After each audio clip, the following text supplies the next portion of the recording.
Hello, welcome back to my YouTube channel. അപ്പോൾ ഇന്നത്തെ video Usha Janome Allure DLX എന്ന ഈ ഒരു മെഷീൻ വെച്ചിട്ട് എങ്ങനെ നമുക്ക് ഒരു എംബ്രോയ്ഡറി ഡിസൈൻ ചെയ്തെടുക്കാം എന്നതിനെ പറ്റിയിട്ടാണ്. അപ്പോൾ ഈ മെഷീൻ കയ്യിലുണ്ടായിട്ടും എംബ്രോയ്ഡറി ചെയ്യാൻ അറിയാത്തവർക്ക് വേണ്ടിയിട്ടാണ് ഇന്നത്തെ വീഡിയോ. ഈ ഒരു കളർ സിൽക്ക് ത്രെഡ് ഉപയോഗിച്ചിട്ടാണ് ഇന്ന് നമ്മൾ എംബ്രോയ്ഡറി ചെയ്തെടുക്കാനായിട്ട് പോകുന്നത്.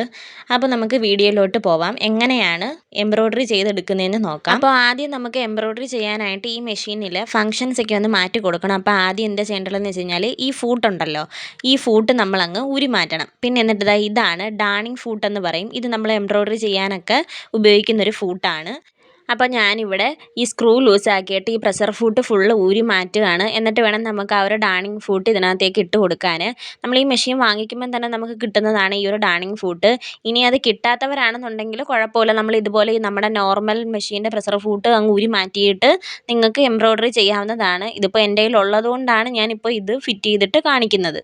ആദ്യം നമ്മൾ ആ സ്ക്രൂ ഒന്ന് ലൂസാക്കിയിട്ട് ഈ ഒരു ഡാണിങ് ഫുഡിൻ്റെ ആ ഒരു വൈറ്റ് കളർ പോർഷൻ ഉണ്ടല്ലോ, അത് നമ്മൾ ആ ഒരു സ്ക്രൂവിനുള്ളിലേക്ക് ഇതുപോലെ വെച്ചിട്ട് ആ സ്ക്രൂ ഒന്ന് ടൈറ്റ് ചെയ്ത് കൊടുത്താൽ മതി. അപ്പോൾ ആ ഒരു ഫൂട്ട് നല്ല ഫിറ്റിംഗ് ആയിട്ട് തന്നെ ഇരുന്നോളും. അങ്ങനെ നമ്മൾ ഫൂട്ട് ഫിറ്റ് ചെയ്ത് എടുത്തിട്ടുണ്ട്. ഇനി നമ്മുടെ മെഷീൻ്റെ ഈ ഒരു ബോക്സ് ഉണ്ടല്ലോ, ആ ബോക്സ് അങ്ങ് മാറ്റണം.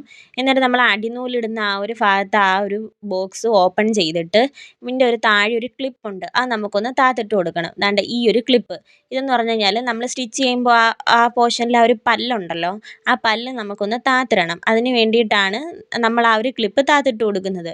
അപ്പോൾ അത് ഒന്നും കൂടെ കാണിച്ചു തരാം. അതായത് നമ്മുടെ ഈ ഒരു ക്ലിപ്പ് ഉണ്ടല്ലോ, ഈ ക്ലിപ്പ് നമുക്ക് അങ്ങോട്ടും ഇങ്ങോട്ടും അനക്കാൻ പറ്റുന്നതാണ്. ഇതുപോലെ നമുക്ക് അനക്കാൻ പറ്റും. അപ്പോൾ ഈ ഒരു ക്ലിപ്പ് നമ്മൾ ഇതുപോലെ നാക്കിയിട്ട് ഇങ്ങനെ ഒന്ന് ഇപ്പുറത്തോട്ടേക്കൊന്ന് പ്രസ് ചെയ്ത് കൊടുക്കുക, ഇപ്പുറത്തെ ആ ഒരു പോയിന്റിലോട്ട്. അപ്പോൾ നമുക്ക് ആ ഒരു പല്ല് നമുക്ക് താന്ന് കിട്ടും. അപ്പോൾ നമുക്ക് ഈ സ്റ്റിച്ച് ചെയ്യുന്ന സമയത്ത് നൂലൊന്നും അങ്ങനെ കുരുങ്ങാതിരിക്കാൻ വേണ്ടിയിട്ടാണ് നമ്മളിങ്ങനെ ചെയ്യുന്നത്. അപ്പോൾ ഇതിനകത്ത് എംബ്രോയ്ഡറി ഒട്ടും അറിയാൻ വയ്യാത്തവർക്ക് വേണ്ടിയിട്ടാണ് ഇത്രയും ഡീറ്റെയിൽ ആയിട്ട് പറഞ്ഞു തരുന്നത്. ഇനി നമുക്ക് നമ്മുടെ അടിനൂല് ഇതുപോലെ ഇട്ട് കൊടുക്കാം. ഇനി അടുത്തതായിട്ട് നമുക്ക് നമ്മുടെ സെലക്ടർ എയിലാണ് കിടക്കുന്നത്, അത് സിയിലോട്ടൊന്നാക്കി കൊടുക്കണം. നമ്മുടെ ലെങ്ത് കിടക്കുന്നത് 3-ലാണ്, അത് 0-ലോട്ടാണ് ആക്കി കൊടുക്കേണ്ടുള്ളത്. അതുപോലെ തന്നെ ത്രെഡ് ടെൻഷൻ നമുക്ക് 1-നകത്തേക്ക് മാറ്റി കൊടുക്കുക. അപ്പോൾ ഞാനിവിടെ ഒരു തുണിയിൽ ജസ്റ്റ് ഒരു 2 പൂക്കളും ഒക്കെ വരുന്ന ഒരു ചെറിയൊരു ഡിസൈൻ ഞാനിവിടെ വരച്ചെടുത്തിട്ടുണ്ട്. പിന്നെ ഞാനെടുത്ത തുണിയുടെ അടിയിൽ ഞാനൊരു ക്യാൻവാസ് പേപ്പറും കൂടിയിട്ട് ഒട്ടിച്ച് വെച്ചിട്ടുണ്ട്. ഇനി ക്യാൻവാസ് പേപ്പറിന് പകരം നിങ്ങൾക്ക് ന്യൂസ് പേപ്പർ വേണമെന്നുണ്ടെങ്കിൽ അടിയിൽ വെച്ച് കൊടുക്കാം. എന്നിട്ട് ന്യൂസ് പേപ്പറിൻ്റെ മുകളിൽ നിങ്ങൾ ഏത് ക്ലോത്തിലാണോ എംബ്രോയ്ഡറി ചെയ്യുന്നത് ആ ക്ലോത്ത് ഇട്ട് കൊടുത്തിട്ട് നിങ്ങൾക്ക് എംബ്രോയ്ഡറി ചെയ്യാൻ തുടങ്ങാവുന്നതാണ്. അപ്പോൾ ഞാനിവിടെ നൂലൊക്കെ കൊരുത്തെടുത്തിട്ടുണ്ട്. പയ്യനെ ഞാൻ എംബ്രോയ്ഡറി ചെയ്തെടുക്കുകയാണ്. ആദ്യമേ ഞാനൊരു പൂവിൻ്റെ ഷേപ്പാണ് ചെയ്തെടുക്കുന്നത്. ഇവിടെ ഞാൻ എംബ്രോയ്ഡറി ലൂപ്പിലൊന്നും അല്ല തുണി ഫിറ്റ് ചെയ്ത് കൊടുത്തിരിക്കുന്നത്, അല്ലാതെ നോർമലി നേരിട്ട് മെഷീനിലോട്ട് അങ്ങ് വെച്ച് കൊടുത്തിരിക്കുകയാണ് ചെയ്യുന്നത്. കൈ വെച്ചിട്ടാണ് ബാലൻസ് ചെയ്ത് കൊടുക്കുന്നത്. ഇനി എംബ്രോയ്ഡറി ലൂപ്പ് ഉള്ളവർക്ക് അതിനകത്തേക്ക് ഈ തുണി ഫിറ്റ് ചെയ്ത് കൊടുത്തിട്ട് നിങ്ങൾക്ക് ഇതേ സെയിം രീതിയിൽ ചെയ്തെടുക്കാവുന്നതാണ്. അപ്പോൾ ആ ഒരു ലൂപ്പ് കയ്യിലില്ലാത്തവർക്കും എംബ്രോയ്ഡറി ചെയ്യണമല്ലോ, അപ്പോൾ അതുകൊണ്ടാണ് ഞാൻ ഈ ഒരു മെത്തേഡിൽ കാണിച്ചു തരുന്നത്. ഇതിപ്പോൾ ഞാനൊരു തുണിയിലേക്ക് അടിയിൽ ക്യാൻവാസ് പേപ്പർ ഞാൻ ഒട്ടിച്ചു കൊടുത്തിട്ടുണ്ടെന്നേ ഉള്ളൂ. എന്നിട്ട് നേരിട്ട് ഇതുപോലെ എംബ്രോയ്ഡറി ചെയ്തെടുക്കുകയാണ്. ഇതുപോലെ മെല്ലെ മെല്ലെ പതുക്കെ വേണം നമ്മൾ മെഷീൻ ചവിട്ടാനായിട്ട്.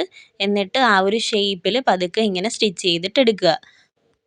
അപ്പോൾ നിങ്ങൾ തയ്ച്ച് വരുന്നതിനനുസരിച്ചിട്ട് തുണി ഇതുപോലെ കൈ വെച്ചിട്ട് അഡ്ജസ്റ്റ് ചെയ്ത് കൊടുക്കണം. എന്നാൽ മാത്രമേ നമുക്ക് ആ ഒരു കറക്റ്റ് ഷേപ്പിലും ഫിനിഷിങ്ങോട് കൂടിയിട്ടും ഇത് ചെയ്തെടുക്കാനായിട്ട് പറ്റത്തുള്ളൂ. എൻ്റെ ഈ ചാനലിലെ വീഡിയോസ് ആദ്യമായിട്ട് കാണുന്ന ആൾക്കാരാണെന്നുണ്ടെങ്കിൽ ചാനൽ സബ്സ്ക്രൈബ് ചെയ്തൊന്ന് സപ്പോർട്ട് ചെയ്യണേ.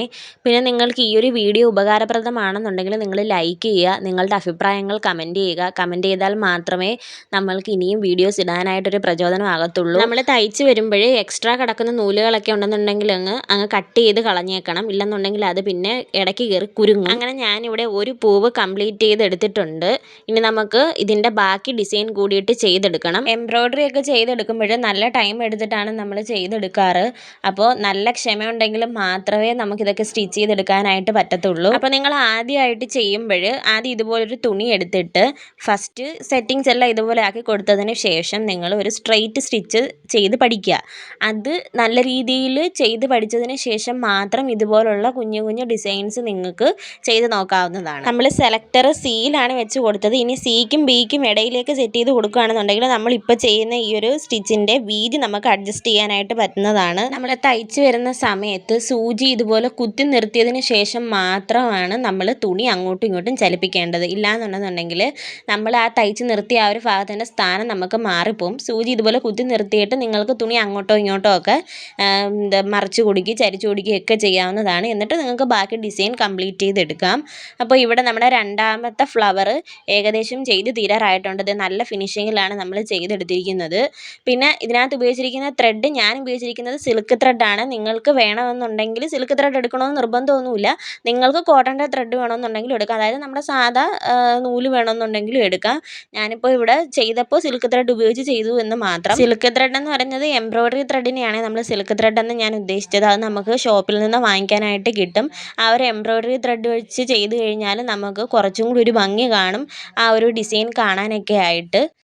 അപ്പോൾ ഈ ഒരു എംബ്രോയ്ഡറി ഡിസൈൻ ഞാനിവിടെ കംപ്ലീറ്റ് ചെയ്ത് എടുത്തിട്ടുണ്ട്. അപ്പോൾ ഈ ഒരു വീഡിയോ നിങ്ങൾക്ക് ഉപകാരപ്രദമായെങ്കിൽ ലൈക്ക് ചെയ്യാനായിട്ട് മറക്കരുത്. ചാനൽ സബ്സ്ക്രൈബ് ചെയ്യാനായിട്ട് മറക്കരുത്. എംബ്രോയ്ഡറി ആയിട്ട് ബന്ധപ്പെട്ട കൂടുതൽ വീഡിയോസ് ഈ ചാനലിൽ ഇനിയും അപ്ലോഡ് ചെയ്യുന്നതായിരിക്കും. അപ്പോൾ ഉഷ ജനോമി അല്ലൂർ DLX എന്ന ഈ ഒരു മെഷീനിൻ്റെ മറ്റ് ഫങ്ഷൻസിനുകളെ കുറിച്ചിട്ട് ഞാൻ ഇതിന് മുന്നേ നമ്മുടെ ചാനലിൽ വീഡിയോസ് അപ്ലോഡ് ചെയ്തിട്ടുണ്ട്. അത് കാണാത്തവർക്ക് വേണ്ടിയിട്ട് അതിൻ്റെയൊക്കെ ലിങ്ക് ഞാൻ താഴെ ഡിസ്ക്രിപ്ഷനിൽ കൊടുത്തിരിക്കാം. കാണാത്തവരൊക്കെ ഒന്ന് കയറി കാണണേ.